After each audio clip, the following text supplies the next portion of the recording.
Özbek, Türkmen, Uygur, Tatar, Azer bir boydur. Kara, Kalpak, Kırgız, Kazak bunlar bir soydur. Недавно в Париже завершились Олимпийские игры, на которых некоторые мусульманские страны показали неплохие результаты. Среди мусульманских стран лидирует Узбекистан, который завоевал 8 золотых, 2 серебряных и 3 бронзовых медали. Вторую строчку занимает Иран с 3 золотыми, 6 серебряными и 3 бронзовыми медалями. На третьем месте Азербайджан, завоевавший 2 золотых, 2 серебряных и 3 бронзовых медали. Далее следует Бахрейн. На его счету 2 золота, 1 серебро, 1 бронза. Алжир и Индонезия завоевали по 2 золота и по 1 бронзе. Казахстан завоевал 1 золотую, 3 серебряных и 3 бронзовых медалей. У Египта и Туниса по 1 золотой, серебряной и бронзовой медали. Марокко завершила игры с 1 золотой и 1 бронзовой медалью. У Пакистана 1 золотая медаль. Турция завоевала 3 серебряных и 5 бронзовых медалей, а Кыргызстан привез 2 серебряных и 4 бронзовых медалей. У Косово по 1 серебряной и бронзовой медали. Иордания завоевала 1 серебряную медаль. У Таджикистана 3, Албании и Малайзии по 2, у Катара 1 бронзовая медаль. История великих тюркских империй. Тюркские народы издревле играли ведущую роль на евразийских просторах. Тюрками было образовано более 80 исторических государств, многие из которых изумляют своими размерами. Тюрки значительно повлияли на ход мировой истории. В данном видео речь пойдет о самых великих тюркских империях, которые поражают своим величием и до сих пор будоражат умы миллионам людей по всему миру. Самым первым тюркским государством была Великая империя Хунну, основанная Моде в 209 году до нашей эры. Она располагалась к северу от Китая. Хунну – дикий и воинственный народ. В течение нескольких сотен лет наводил страх на китайские города. Именно благодаря Хунну была построена Великая Китайская стена, уникальнейшее чудо света. Китайцы ее соорудили, чтобы хоть как-то спастись от натиска Хунну. На пике своего могущества империя Хунну простиралась от Каспийского моря на западе до Тихого океана на востоке. Изначальной целью расширения державы Хунну на юго-запад было установление контроля над шелковым путем, связывающим Китай с Европой, благодаря чему Хунну получали значительную прибыль от торговли, что естественно не нравилось Китайской империи Хань. И в результате Хунну-китайских войн Хунну были разбиты ханьцами. После этого поражения в империи Хунну началась гражданская война, по завершению которой держава Хунну распалась. Западная часть Хунну растворилась в степях Казахстана, а восточная часть стала вассалом Китая. Не все Хунну были довольны подчинением Китаю, и с приходом к власти Пуну в 46 году уже нашей эры вассалитет Китая был отменен. Была образована Западная империя Хунну. В таком виде она продержалась всего 2 года. В 48 году Хухань II поднял восстание южных Хунну, отделился от Западной империи Хунну и присягнул верности Китаю. Северные Хунну, то есть сторонники независимости, долго боролись против Китая и южных Хунну. Только восстановить прежнее величие они были уже не в силах. И в 155 году, после войны с новообразованной Сяньбийской державой, северные Хунну были окончательно разбиты. Их остатки были вынуждены покинуть свою родину в поисках лучшей жизни. Так началось великое переселение народов. Хунну, двигаясь на запад, вытесняли все народы, которые встречались на их пути, а те, в свою очередь, убегая от Хунну, теснили другие народы.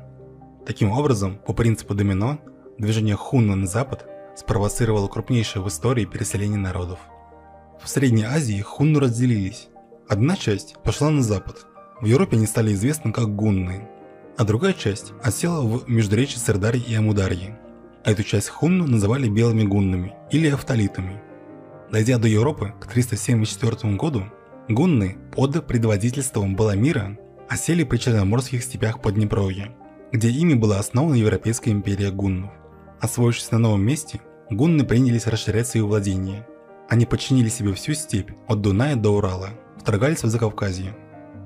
Вождем белых гуннов Бахшунваром в 440 году на территории Средней Азии было создано еще одно государство тюрков – Эфталитское царство. Европейская империя гуннов наибольшего успеха достигла при Аттиле. Аттила дважды воевал с Византией, и оба раза византийцы были разгромлены. Гунны захватили большую часть Балканского полуострова, согласившись уйти оттуда только взамен на тяжелейшую дань. При Аттиле была завоевана Германия, велись войны Западной Римской империи. Гунны разорили Галлию, Северную Италию, и только смерть Аттилы спасла Рим от полного поражения. После вторжения гуннов Западная Римская империя так и не смогла оправиться и была окончательно добита германскими племенами 23 года спустя. Без Аттилы Европейская империя гуннов быстро распалась в 455 году. Сыновья Аттилы не смогли поделить его государство и не обладали достаточным авторитетом, чтобы удержать завоеванные народы. И вскоре от огромной империи не осталось и следа. Гунны растворились среди прочих кочевых народов причерноморских степей. В Средней Азии государство белых гуннов просуществовало немного подольше. Здесь также не обошлось без великих завоеваний. В течение второй половины V века эфталиты подчинили себе огромные территории в Иране, Афганистане и Северной Индии. В Индии, однако, им не удалось надежно закрепиться, и вскоре они оттуда удалились. Эфталиты продолжали войны в Иране и пытались полностью его захватить. Но вскоре у них появился еще один соперник. В горах Алтая в 552 году вождем гёк-тюрков, то есть древних тюрков, из племени Ашина Бумын-Каганом был образован тюркский каганат, в будущем одно из самых крупных государств в истории человечества. Гёк-тюрки довольно быстро одолели Жужанский каганат, существовавший в ту пору в степях Монголии, и захватили все его земли. И вскоре стали самой грозной силой в степях Евразии. На западе они дошли до Волги, а на юге вышли вплотную к границам Эфталитского царства. Эфталиты оказались зажаты между Ираном на западе и тюркским каганатом на севере. Им не удалось избежать войны на два фронта, и вскоре государство белых гуннов пало под ударами тюркского каганата, а остатки Эфталитского царства были захвачены Ираном в 567 году. Другой тюркский народ, авары, под предводительством Баяна I вторглись в придунайские степи, где в 562 году создали свое собственное государство – аварский каганат. Авары заняли ту же нишу, которую занимали гунны в Восточной Европе. В 60-х годах VI века они захватили значительные площади к северу от Дуная. На востоке их владения доходили до границ тюркского каганата. На юге авары продолжали свое наступление на Византию. После победы над эфталитами тюркский каганат был на вершине своего могущества. Тюрки полностью контролировали шелковый путь, приносивший им колоссальную прибыль. И в 576 году им удалось захватить Византийский Крым. Управление столь огромной империей требовало немалых усилий. Однажды в тюркском каганате возникли разногласия между наследниками престола. Этот политический кризис усугубился внешней угрозой со стороны Китая и прочих соседей, желавших отхватить себе тюркских земель. В результате в 603 году тюркский каганат распался на западно-тюркский и восточно-тюркский каганаты. Авары, воспользовавшись случаем, подчинили себе Крым. В начале VII века Византия вела войну на уничтожение с Ираном. Авары выступили в этой войне на стороне Ирана. Собрав огромную армию, как минимум наполовину состоящую из славян, они пересекли Дунай и вторглись в византийские владения. На первых порах им сопутствовала удача. Они захватили много земель на Балканах и осадили Константинополь. Только во время осады города славяне покинули авар. Авары, так и не сумев захватить неприступные стены Константинополя, заключили с Византией мир, ничего не получив от нее, кроме огромной дани. После этой войны аварский каганат стал неуклонно уменьшаться. Покоренные им славянские народы один за другим отсоединялись от авара, и к середине VII века аварский каганат уменьшился вдвое. В 651 году от западно-тюркского каганата отделилась Хазария. Ее первым каганом был Ирбис. Хазары начали активную экспансию. Ими были подчинены Предкавказье и Южное Поволжье. Эти территории стали основой их государства. Аварский каганат тем временем продолжал сокращаться, и к 680 году под их контролем остались только земли в Дакии и Паннонии. Дальнейшая экспансия хазар проходила на юг, в Закавказье. Хазары подчинили Грузию, Армению и Кавказскую Албанию, которые были обложены данью и вошли в орбиту влияния хазарского каганата. Здесь, в Закавказье, хазары вышли вплотную к границам арабского халифата. Между ними разгорался конфликт, вскоре переросший в затяжные войны. К концу VII века владения хазара простирались от Крыма до реки Урал. Они контролировали весь Кавказ. В те времена Каспийское море даже называли хазарским. Хазарская идиллия на Кавказе была нарушена вторжением арабского халифата. В 837 году арабы нанесли поражение хазарам, и те были вынуждены взамен на мир принять ислам. Хазарам удалось отстоять свою независимость. Приняв ислам, Они остановили продвижение арабского халифата в Восточную Европу, тем самым спасли славян от исламизации. На востоке, в степях Монголии, в 844 году, после распада восточно-тюркского каганата, появляется новый уйгурский каганат. Первым каганом был избран Кутлук I Бильбапейла. Первые 20 лет своего существования уйгурский каганат непрерывно расширялся и быстро захватил всю степь, от Балхаша до Амура. В 858 году уйгуры на свою голову потревожили енисейских кыргызов и вторглись в их владения. Тогда они еще не знали, чем это для них обернется. Пик могущества уйгурского каганата пришелся на вторую половину 8 века. В 866 году на берегах Сырдарья племенами агузов, откочевавших сюда с Алтайских гор, была создана агузская держава. Агузы были предками османов, азербайджанцев и ряда других народов, их нельзя было не упомянуть. Первое время, формально, агузы были вассалами хазарского каганата. В 80-х годах 8 века агузы вытеснили печенегов из западного Казахстана и заняли территории между Каспием и Амударьей. Исход печенегов из Средней Азии привел к тому, что они мигрировали на запад, под власть хазар, и в дальнейшем обрушили свой гнев на Древнюю Русь. Хазарский каганат, в 8 веке остановленный арабами на юге, направил всю свою пассионарность в северном направлении. В начале 9 века хазары обложили данью ряд славянских племен и включили их земли в состав своего государства. Тем временем на западе у аварского каганата дела шли не очень хорошо. После сокрушительного поражения в войне с императором франков Карлом Великим, аварский каганат был практически уничтожен. В 805 году Болгарское царство завоевало последний его осколок, тем самым окончательно ликвидировав аварскую государственность. В 820 году енисейские кыргызы под руководством Ажон восстали против уйгурского каганата и создали свой собственный кыргызский каганат. Война между уйгурами и кыргызами длилась 20 лет. По результатам этой войны уйгурский каганат был уничтожен, и вся его территория в скором времени вошла в состав кыргызского государства. Не остановившись на достигнутом, кыргызы продолжили свою экспансию. Ими был захвачен ряд территорий в Средней Азии. Следующие 80 лет считаются эпохой кыргызского великодержавия. Это период расцвета и наивысшего могущества кыргызского государства. Кыргызы были полноправными хозяевами Великой Степи. В конце 9 века власть хазарского каганата над славянскими племенами начала ослабевать.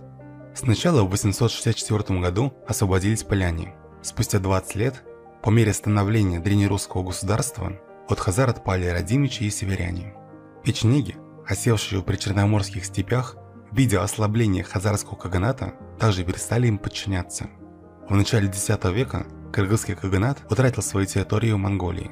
Кыргызам удалось сохранить только свою родину, Минусинскую котловину и Тыву. Эти земли кыргызы удерживали вплоть до монгольского нашествия. В 924 году кыргызский каганат был распущен. После падения кыргызского каганата на землях Семиречья в 942 году Сатук-Бограханом было основано Карханитское ханство. В 962 году в горах Гиндукуша тюркским полководцем Альп-Тегином было образовано государство газневидов. В 964 году агузская держава заключила союз с Киевской Русью против Хазарии. Русский каган Святослав ударил по хазарам с севера, а агузы с востока. И в 965 году хазарский каганат был ликвидирован славяно-тюркским союзом. К агузской державе перешли все хазарские земли восточнее Волги. Недолго агузы наслаждались плодами победами над хазарами. Уже в начале XI века с востока пришли кыпчаки, известные на Руси как половцы. Кыпчаки потеснили агузов, и те разделились на две части. Одна часть, тюрок-агузов, мигрировала в причерноморские степи. На Руси они известны как торки. Эта часть агузов в скором времени вошла в состав русского этноса. А вторая, основная часть агузов, переместилась южнее. В степях Казахстана, от Волги до Иртыша, была образована Половецкая империя Дэшти-Кыпчак. Вообще агузы и кыпчаки – это две самых главных ветви тюрков, от которых произошло большинство современных тюркских народов. От агузов произошли османы, азербайджанцы, туркмены и другие. А от кыпчаков – казахи, татары, башкиры, кыргызы и другие. В первой половине XI века газневиды активно завоевывали для себя территории в Иране и Индии. Однако их завоевания оказались недолговечными. Уже в 1028 году в долине Амударьи Тагрулбеком был заложен фундамент для строительства Великой империи сельджуков. Несмотря на свои относительно скромные на тот момент размеры, сельджуки активно наступали на газневидов и завоевали ряд их северных территорий. В 1040 году Караханитское ханство последовало примеру тюркского каганата и распалось на Западно-Караханитское и Восточно-Караханитское ханство. 2 года спустя не стало и Агузской державы. Ее остатки были разделены между сельджуками и кыпчаками. В течение следующего десятилетия вся мощь Сельджукской империи была направлена в южном направлении. Сельджуки подчинили себе весь Иран и аббасидский халифат, управляемый в то время буидами. Сами сельджуки халифами не стали. Ими остались аббасиды, только теперь халифы были под властью сельджукского султана. После вторжения сельджуков в газневидское государство от их владения остались только земли в долине реки Инд. Большинство территорий в Индии из-за их ослабления отделились. Тем временем на севере половцы впервые столкнулись с Русью в 1055 году. Поначалу взаимоотношения Киевской Руси и Дэшти Кыпчак были мирными, но уже 13 лет спустя между этими двумя государствами разгорелась война. Половцы победили Русь и стали хозяевами в причерноморских степях. В 70-х годах XI века сельджуки продолжили свое движение на запад.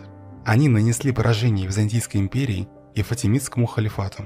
Они завоевали всю Малую Азию, Месопотамию и Левант. Впервые тюрками были захвачены священные для мусульман города Мекка и Медина. Сельджукская империя была типичным средневековым феодальным образованием. На ее территории вскоре стали появляться различные вассальные образования, то есть автономии. И одной из этих автономий был Румский султанат, созданный сельджукским полководцем Сулейманом Куталмышоглу. Именно от Румского султаната, или как его еще называли Канийский султанат, произошли османы.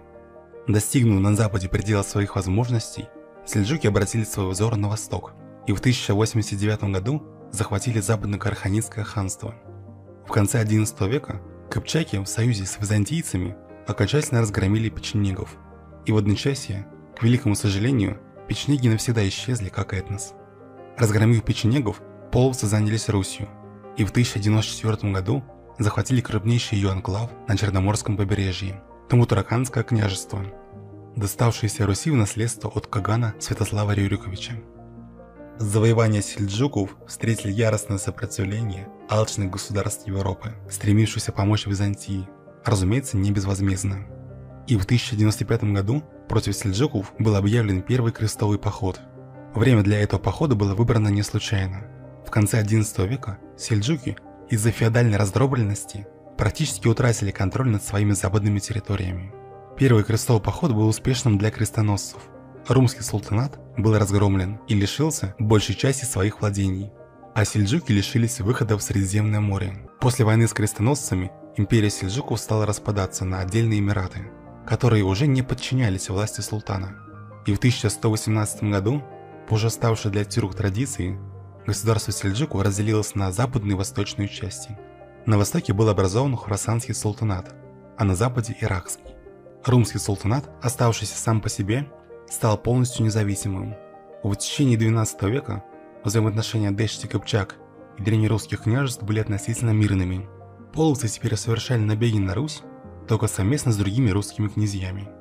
Между Русью и половцами часто заключались династические браки. Как, например, Андрей Боголюбский был внуком половецкого хана Аепы. Часто половецкие ханы носили русские имена, что говорит о тесном сотрудничестве славян с кыпчаками, и можно даже сказать об их интеграции. В 1157 году из-под власти Хорасанского султаната в низовьях Амударьи освободился Хорезм, государство Хорезм-Шахов. Первым полностью независимым правителем Хорезма был Тадж-ад-Дин или Арслан. История Хорезма очень драматична. Его взлет был крайне быстрым, и таким же быстрым было его падение. Хорезм-Шахи, воспользовавшись упадком Хорасанского султаната, принялись захватывать бывшие сельджукские владения. Газневиды к тому времени были окончательно вытеснены в Индии Гуридским султанатом. Хорезм-Шахи продолжали завоевывать Хорасан, а агузы Румского султаната, оправившись после первого крестового похода, принялись восстанавливать свои владения. В 1186 году гуриды ликвидировали государство газневидов. В конце XII и начале XIII века Хорезм активно расширял свои владения. Хорезм-Шахи покорили практически весь Иран, Афганистан и достигли берегов Инда. Румский султанат в первой половине XIII века также был на вершине своего могущества.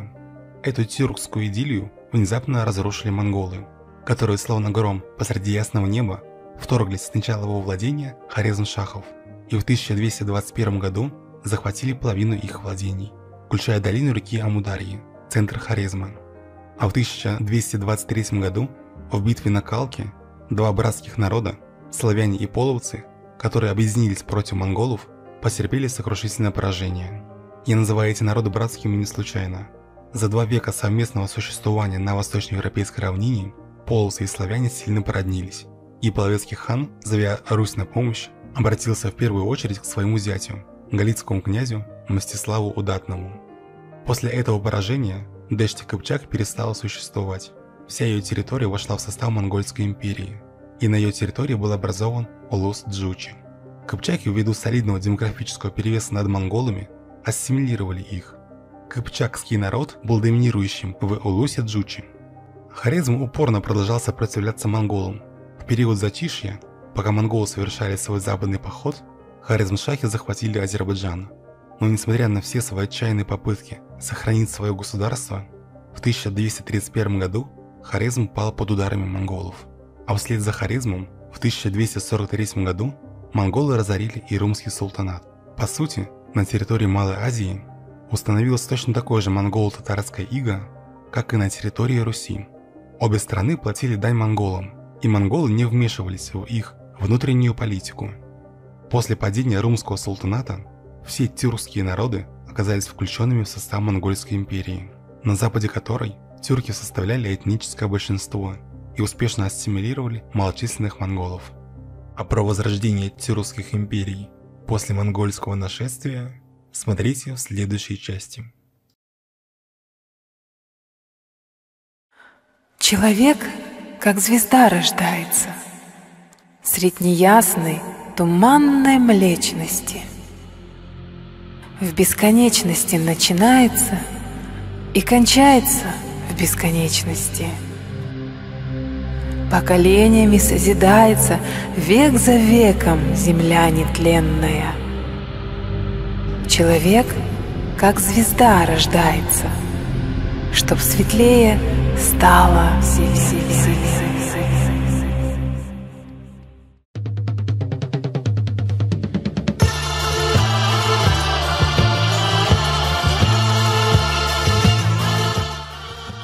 Филюра Ширинова-Шахлинская «Алмаз кызы» скончалась 40 дней назад.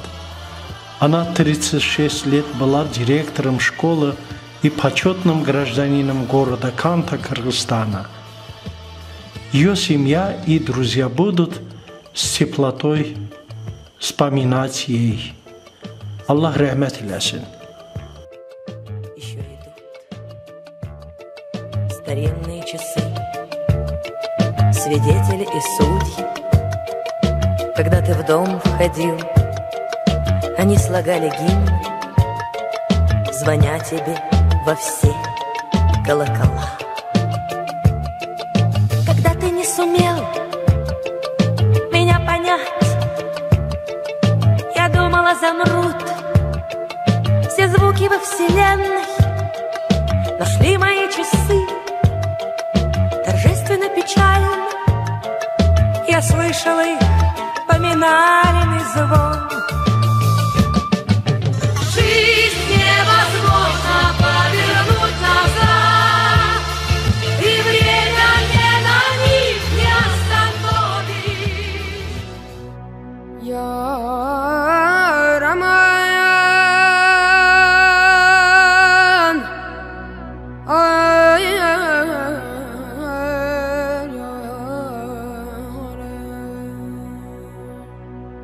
Könlümün sevgili məhbub məniyəm.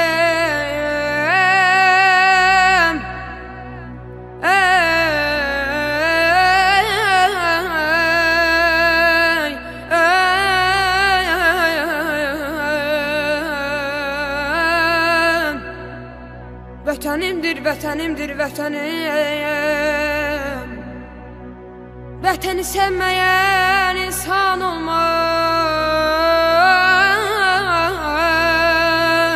Ay aman. Vətəni sevməyən insan olmaz. Olsa da o şəxsə vicdan olmaz. Ay aman, yar ay aman ey. Sən məni Ваш жизненный и профессиональный труд – это дорога неустанного, добросовестного, кропотливого и бескорыстного труда на благо нашего общества, который служит примером для нынешнего поколения молодых людей. Молодых людей, которым вы посвятили более 40 лет своей профессиональной деятельностью по их воспитанию. Уважаемая Флёра Алмазовна, мы вас очень любим и уважаем. Я всегда следил за вашей умной речью на мероприятиях любого формата, на торжествах и восхищался, и всегда говорил, что это наша жемчужина, это наша яркая представительница. Честно говоря, этим гордились все мои соплеменники, все азербайджанцы Центральной Азии, да и нашей исторической родины. Уважаемая Флёра Алмазовна, я все это, ваши речи, я все это связывал с вашей родословной. Я все это связывал с вашими крепкими генетическими корнями. Я все это связывал с самостоятельно сформировавшейся вашей биографией, которую вы сами достигли. Ваш талант, ваше трудолюбие, ваш харизм. Вы происходите из знатной и уважаемой семьи в Азербайджане. Ваши родственники буквально и в царской России, и в Азербайджанской Демократической Республике, и в Турции работали на различных высоких должностях, были в чине генералов. Уважаемая Флёра Алмазовна, я хочу ей посвятить стихи на русском языке. На русском я хочу светить, именно связанные с ее юбилеем. Годам прошедшим не вернуться, и люди неспроста грустят, что не успели обернуться, а за спиной 60, 70, 80, 90. Года идут, но не беда, о них не стоит волноваться. Не зря певец поет слова «Мои года, мое богатство».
Человеческая жизнь очень коротка.